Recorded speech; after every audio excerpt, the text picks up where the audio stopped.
The alarm jolted me awake before dawn, the thin light through the threadbare curtains barely cutting the darkness of our cramped apartment. I didn't have the luxury of rest. Not really. I slipped out of bed, careful not to wake Emma or Max, already planning the day ahead in my mind. Lunches to pack, school bags to check, emails to answer before my first client call.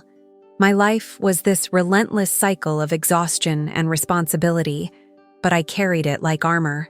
I'm Leah Stewart, 32, early childhood educator turned freelance consultant, and the sole provider for my two beautiful children. Every morning, I play the role of mother, teacher, nurse, chef, and counselor, all before most people have even had their coffee. Last night, once the kids were finally asleep, I was hunched over Max's math homework, trying to explain fractions through sheer willpower, my eyelids stinging with fatigue. He looked up at me, eyes wide and trusting, and I pushed every ache aside because they deserve my best. No one outside this tiny circle knows the battles I fight, the sleepless nights, the endless juggling act. Harrison? He's a ghost in this story. A man who vanished into excuses about stress and not having money, barely sending $150 a month, sometimes late. No calls, no visits, just the shadow he casts over our lives. But beneath all this weariness, there's a spark I won't let die, a secret power that keeps me moving. I'm gathering proof, learning every loophole, every lie. They think I'm beaten down, but this isn't over, not by a long shot. I remember the day the cracks first splintered our family, like a slow-motion car crash. I was pregnant with Emma, swollen and exhausted, clutching my belly while Harrison disappeared from appointments. At first, he said he was stressed. Work pressure, he said, but then he stopped showing up altogether. He quit his job, claiming it was too much. I thought he was just overwhelmed, so I tried to hold everything together. Gloria, his mother, was worse than silence. One afternoon, she looked me in the eye and said coldly, "You should have held the family together. If you'd tried harder, this wouldn't be happening." Those words cut deeper than any insult. I'd given up my career ambitions for our family, yet now I was the villain in their story. I told myself it was grief, shock, maybe even denial, but the blame didn't stay buried.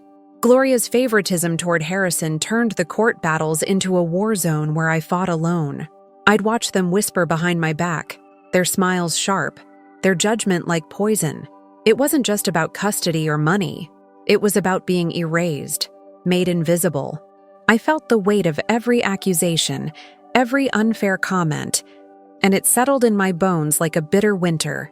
Yet, when I look at Emma and Max, I know why I endure. I hold on to the memory of those early days not to wallow, but to fuel the fire within me.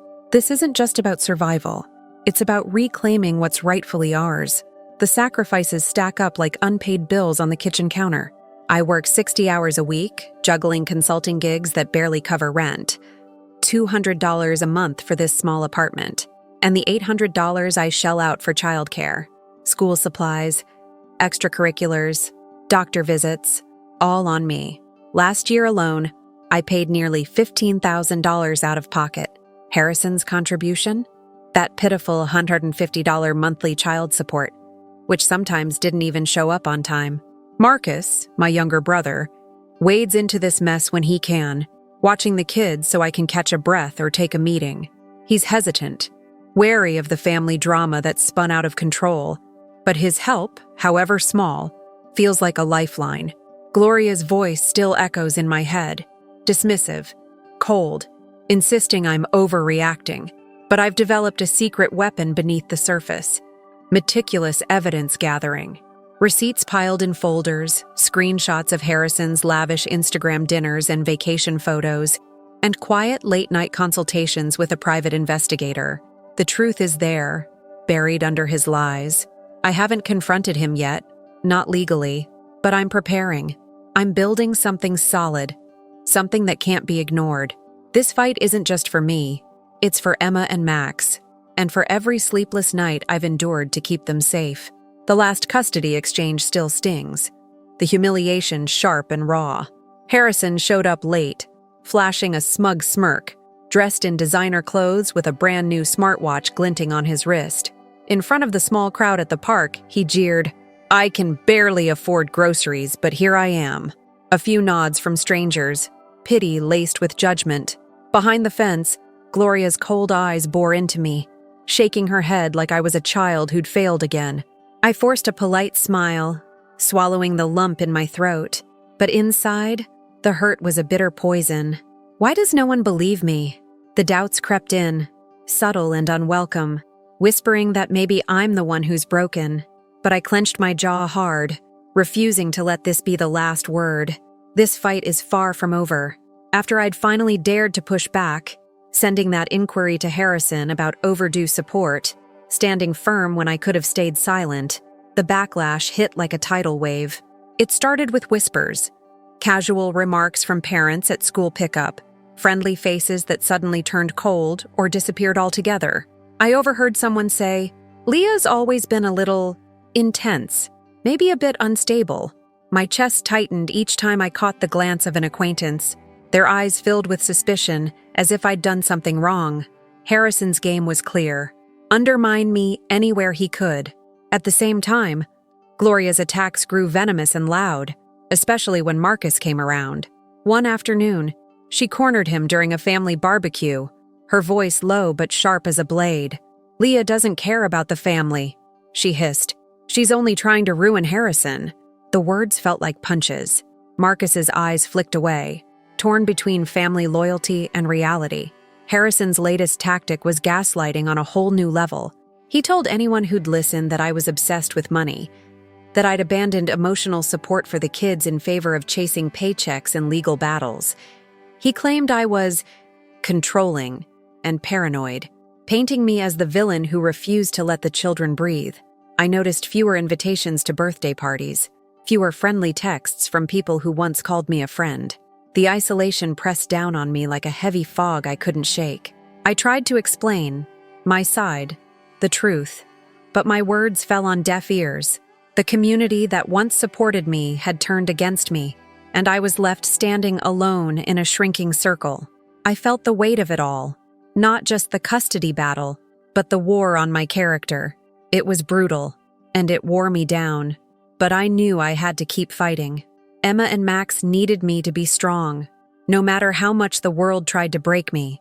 Desperation and hope tangled inside me as I agreed to mediation, thinking maybe this could be the turning point. The courthouse's sterile conference room smelled faintly of stale coffee and old paper. I arrived early, clutching my carefully organized folder of payment records, late notices, and budgets. I knew Harrison would play the victim, but I was ready. When he slouched in, casual and smug, I forced myself to stay calm. I laid out the facts: missed payments, bills piling up, the strain on our household. I spoke softly but firmly, trying to reach the mediator, a woman who seemed polite but distant. Harrison's performance was flawless. He spun tales of unemployment, of trying so hard, of sacrifices no one saw. The mediator nodded sympathetically, but her eyes drifted toward Harrison as if she already believed his story.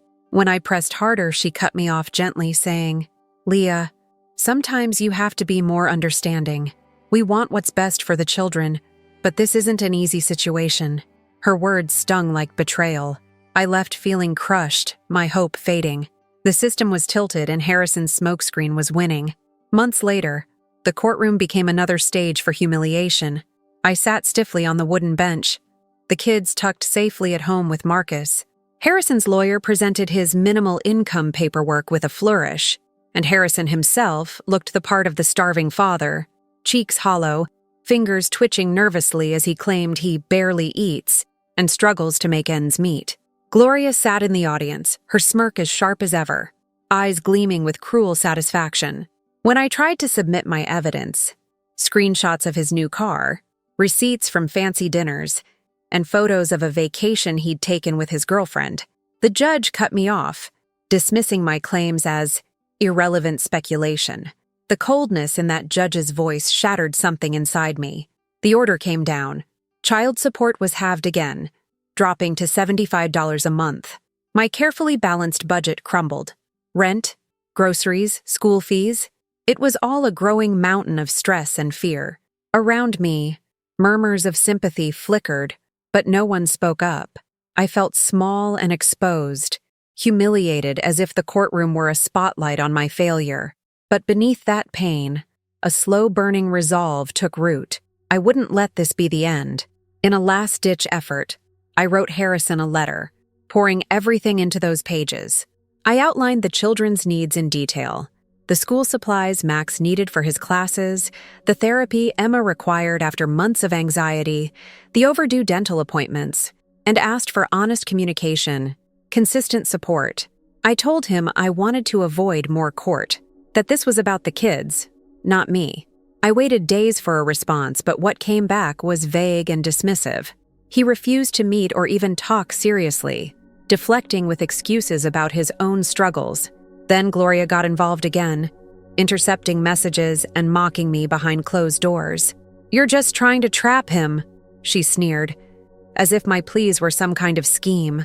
Her cruelty stung sharp, but Harrison's refusal to engage crossed a line I hadn't expected. The hope for peace shattered in that moment. I realized he wasn't interested in fairness or co-parenting. He was determined to break me. I clenched the letter in my fist, tears blurring my vision. But beneath the despair, an iron will hardened. I had to find another way. Not for me, but for Emma and Max, who deserved better than this endless fight. The silence that greeted me when I opened my phone was deafening. No reply from Harrison, as expected, but this time the cold shoulder came with a new sting. He refused to answer messages, calls, even texts from the kids. The fallout from my letter spread like wildfire. The whispers began, the sideways glances at school, at the grocery store. Harrison's smear campaign had kicked into high gear. Suddenly, I was the neglectful mother, the unstable woman tearing apart a family that was better off without her. Parents I'd trusted now avoided me, their smiles replaced with wary distance. Marcus pulled away too. At first I thought maybe he was busy, overwhelmed by his own life. But then I caught the way Gloria whispered in his ear during family gatherings, how her eyes hardened when she looked at me. I saw Marcus hesitate, torn between loyalty and doubt. The last text I got from him was clipped, an excuse about not being able to help with the kids anymore. I felt a hollow ache, the sting of betrayal sharper than any court ruling.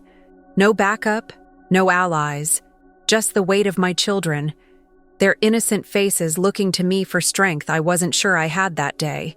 Emma asked me a question that shattered what little composure I had left. "Mom, why doesn't Daddy visit anymore?" Her voice was small, fragile, and I fought the lump rising in my throat.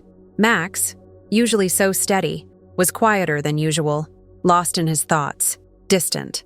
I watched them both, feeling my heart break a little more. Their confusion, their pain. It was the fuel I needed, but it also crushed me. I fought back tears in the kitchen one night. The hum of the fridge and the ticking clock the only sounds in the room. Was I losing this battle? Was the legal system, the people around me, all stacked against me? The loneliness wrapped around me like a suffocating shroud. I was a warrior, yes, but I was exhausted, alone on the battlefield. The cold reality settled in. Harrison was winning the narrative, and the laws that should protect my children seemed indifferent. The promise of justice was a cruel joke. Every failed hearing, every dismissive glance from a judge only made me question my worth, my strength. I'd given everything, but was it enough? My fingers trembled as I typed another message, another plea, but the silence that answered was louder than any word. I was isolated, doubted by my own blood, abandoned by the system, and the weight of that truth pressed down harder than any exhaustion. Still, somewhere deep, the embers of fight flickered, stubborn and unwilling to die out. That call from Max's teacher arrived like a gut punch. Quiet, hesitant. She told me Max had been withdrawing during recess, sitting alone on the bench while other kids played. His usual spark dimmed beneath a veil of anxiety. The image of my son, isolated and scared, twisted my insides.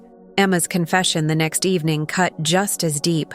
"I feel caught in the middle, Mom. I'm scared of Daddy. He's so unpredictable." Her words echoed in the hollow of my chest. a fragile voice revealing the fractures I'd tried so hard to hide. Then, the crushing news. Harrison missed yet another child support payment. The pit in my stomach dropped like a stone. That night, I sat on the floor of the living room, the kids asleep upstairs. Trembling with tears I refused to shed in front of them. I whispered through choked breaths, "I won't let this destroy them, or me." The fight that had drained me now ignited something new, a cold clarity sharpening through the pain. The next day brought the final blow. Gloria showed up uninvited, her presence like a dark cloud smothering the room.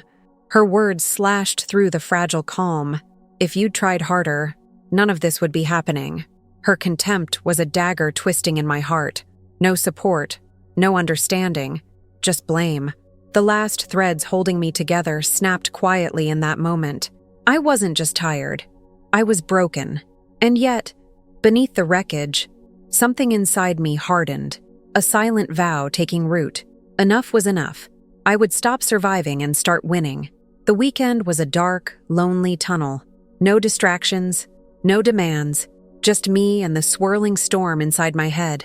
I pulled out my journal, fingers shaky as I traced the years of sacrifice, the countless moments I covered for Harrison's absence, shielded my children from his neglect. I wrote the humiliations, the sleepless nights, and the bitter blame Gloria hurled like poison. The pages filled with the silent screams I'd swallowed. Anger simmered beneath the exhaustion, a slow boil of pain that refused to be ignored. I realized I'd been playing their game, waiting for justice, hoping for fairness, explaining myself again and again to a world that chose not to listen. "No more," I wrote, the words heavy on the paper and heavier in my soul. The victim role that had shackled me was slipping away, replaced by a quiet rage that demanded action. I wasn't weak. I wasn't broken. I was a mother who had been burned but refused to be consumed. This pain, this fury, it was fuel. The moment of awakening was not loud or dramatic, but a steady, irrevocable shift. I closed the journal, feeling the first flicker of control in months. I would fight smarter, not just harder, and I would win.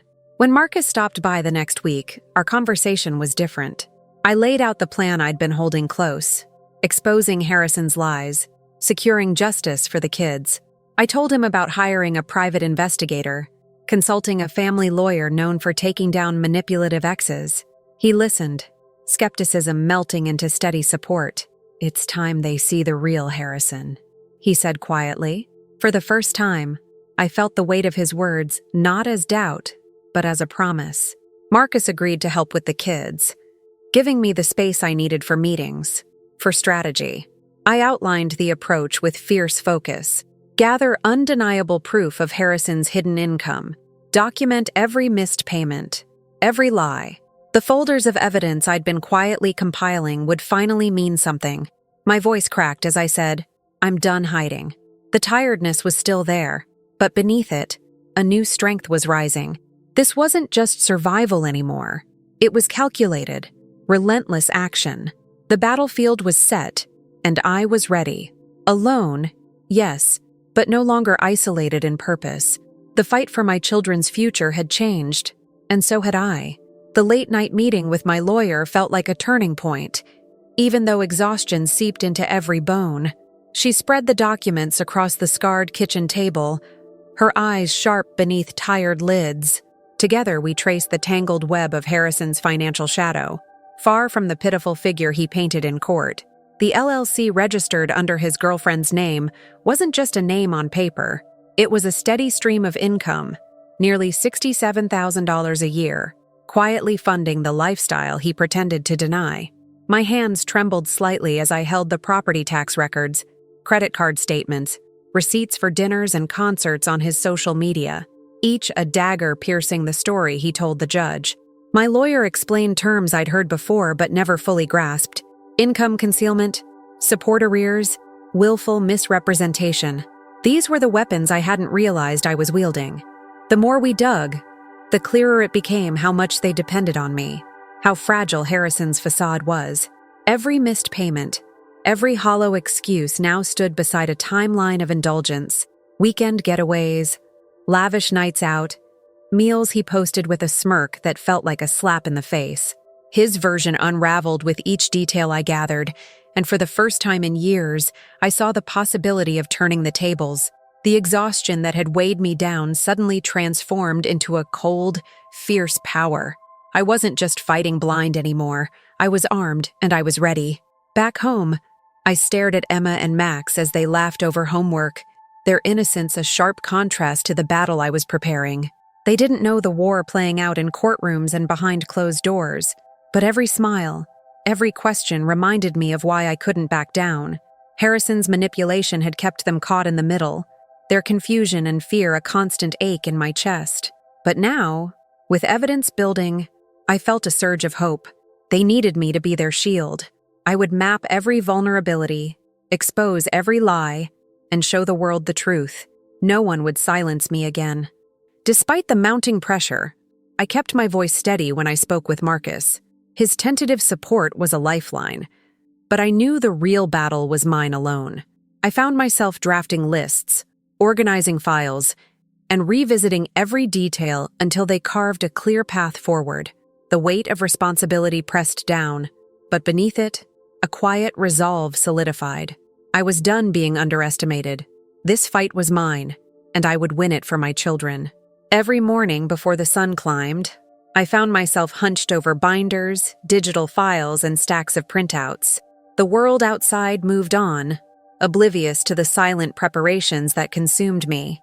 With Marcus giving occasional breaks to watch the kids, I built a fortress of evidence alongside my lawyer's steely guidance. Every document was photocopied twice, every email backed up on encrypted drives hidden in a drawer I locked after every session. The private investigator's latest reports arrived like pieces of a puzzle. Dates, financial transactions, incongruities that deepened the case against Harrison.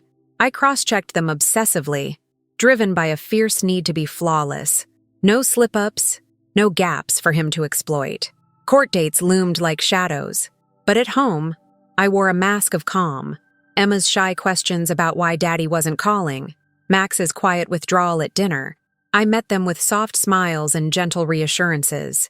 I couldn't let them see the storm beneath my skin. Marcus dropped by with a basket of groceries or a quick hug, but I kept my distance, guarding my energy for the battles ahead. The loneliness of this fight wrapped tight around me, even when others were near. This was my burden, my war, and I bore it alone.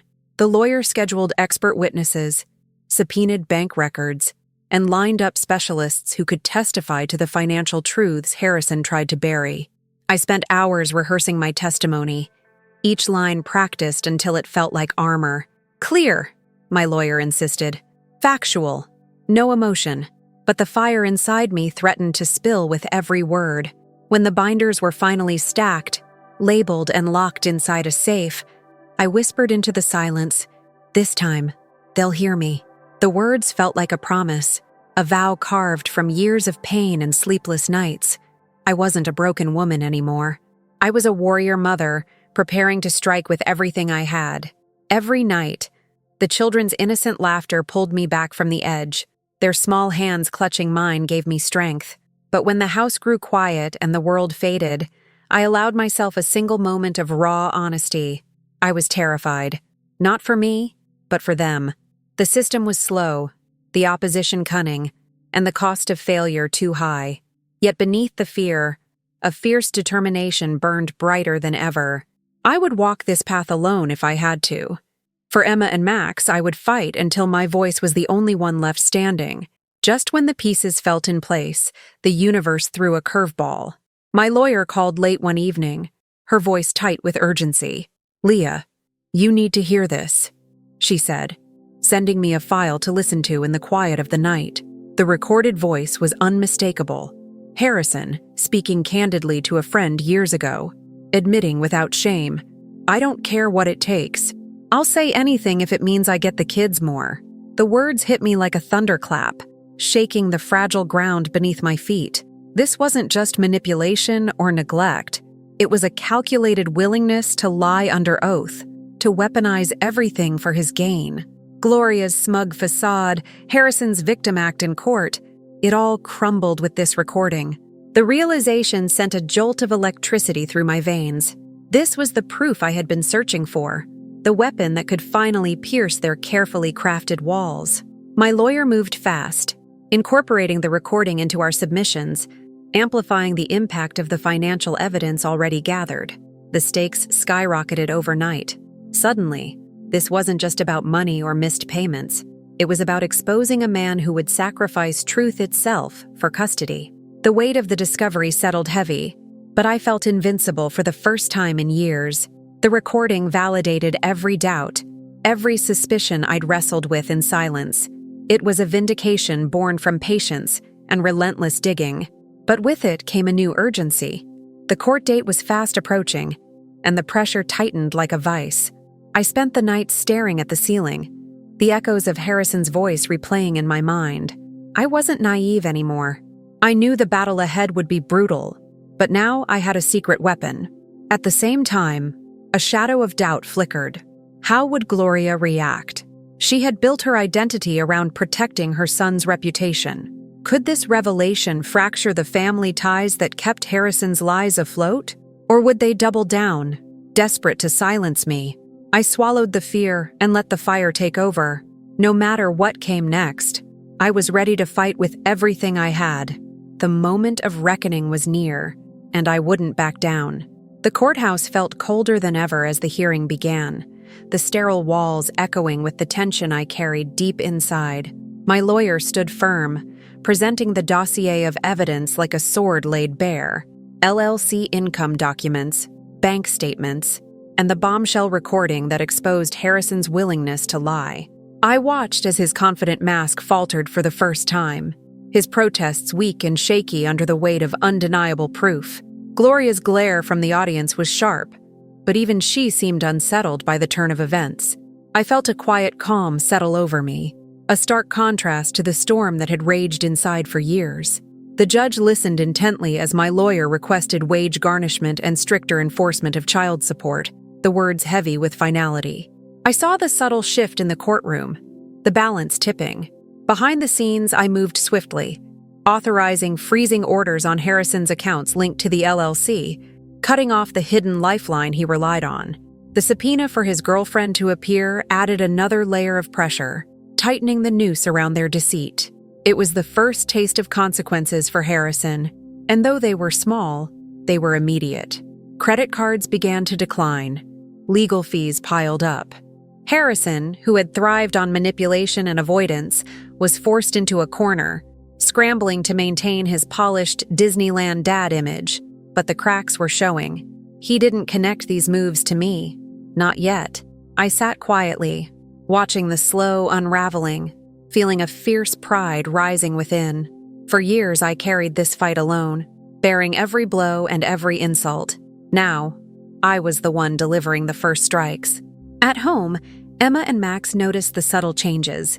Mom was quieter, more focused, but also stronger. Marcus offered a nod of approval when I shared the initial victories, his support steady but cautious. The loneliness hadn't disappeared, but it felt less suffocating. I was no longer just surviving. I was moving forward, one step at a time, rewriting the story that had tried to break us. The war was far from over, but for the first time, I tasted the possibility of triumph. The courtroom was packed tighter than I ever remembered. Officials, Harrison's circle of supporters, even Gloria sitting stiffly with that smug, unyielding expression. But this time, I wasn't shrinking into my seat. My hands rested firmly on the table, my voice steady, my eyes locked on Harrison. Nothing rattled me anymore. My lawyer nodded once, signaling me to speak. I began, every word sharp, every fact clear as daylight. For 4 years, you claimed poverty while hiding $67,000 a year. I watched the flicker of disbelief cross his face as I laid out the evidence piece by piece. The LLC documents, the hidden bank transactions, the lavish dinners he posted online, all lined up like a brutal truth parade. Then came the recording. The room fell silent as Harrison's voice echoed, cold and unrepentant. "I'll say anything if it means I get the kids more." The judge's eyes narrowed, the murmur of the crowd rising like a tide breaking a dam. Gloria's face shifted from arrogance to shock, then flushed with embarrassment. Her lips pressed thin. The power in the room shifted palpably. I was no longer the weary mother pleading for fairness. I was the woman holding the scales of justice. The judge's voice cut through the tension, ordering immediate wage garnishment and scheduling a custody hearing to re-examine bad faith. A rush of relief and fierce pride surged through me. This was the moment I'd fought for, the champagne moment, the quiet but undeniable victory where the underdog stood tall and unbroken. The aftermath hit Harrison harder than I'd imagined. His carefully spun web began to unravel in plain sight. Friends I once thought loyal started pulling away. Murmurs of betrayal circulating beneath the surface. Then came the calls. Gloria's voice trembled on the line, pleading for mercy, attempting to soften the blow with hollow civility. I held firm, my boundaries razor sharp. I wasn't his safety net anymore. Harrison's texts flooded my phone, promises of change, apologies dripping with desperation, but I saw through the lies. He was scrambling, his lavish lifestyle now a daily struggle as wage garnishment ate into his finances. His girlfriend, once a silent shadow, demanded answers, confronting him with the reality he'd tried to bury. The pressure mounted, isolating him from the life he'd built on deceit. Meanwhile, I focused on rebuilding stability for Emma and Max. Quiet evenings filled with homework, laughter, and the simple comfort of routine. Marcus's steady support was a balm, but the real strength came from within me, watching the tangible results of my fight. Justice enforced, truth revealed. I felt my confidence bloom, a hard-won bloom born from years of silent endurance and relentless determination. Desperation bred their last attempts at manipulation. But this time, I was ready. Harrison and Gloria marshaled their flying monkeys, mutual acquaintances, school officials, anyone who could cast doubt on my character. Allegations surfaced, painting me as unstable, vindictive, a mother unfit to protect her children. Threats of legal action and witness intimidation followed, but I met every attack with calm precision. My lawyer's voice was steady alongside mine, the weight of documented evidence a shield against their baseless claims. Records, emails, testimonies. Each piece dismantled their smear campaign. The court saw through the charade, dismissing their accusations as desperate bluster. Harrison's isolation deepened, his influence waning with every failed gambit. Gloria's once commanding presence shrank as the truth settled like a stone in the room. I stood firm, unshaken by their threats, the final collapse of their manipulative tactics unfolding before my eyes. It was clear now. Their power was slipping, and mine was rising. Months later, standing in the sunlight streaming through the windows of our new home, I felt a peace I hadn't known in years. The laughter of Emma and Max echoed through the bright rooms, a soundtrack to the life I'd fought so hard to reclaim. Marcus was here more often now, helping with the kids, a quiet ally who had grown into a friend. My consulting career flourished, each project a step toward independence and stability. Child support payments arrived regularly, enforced without loopholes or excuses. Harrison's visitation was limited and supervised, a safeguard for my children's well-being. I watched Emma chase Max in the backyard, their carefree joy a balm to the scars left by the battle. Quietly, I reflected on the journey, the sleepless nights, the loneliness, the endless fight against blame and deceit. It had forged me into someone stronger, someone who no longer just survived but thrived. I had reclaimed my dignity, disproving Gloria's cruel accusations without a word wasted on bitterness. As the sun dipped low, I whispered to myself, "This is only the beginning." Because now, I was free, and this life, this hard-won peace, was ours to hold.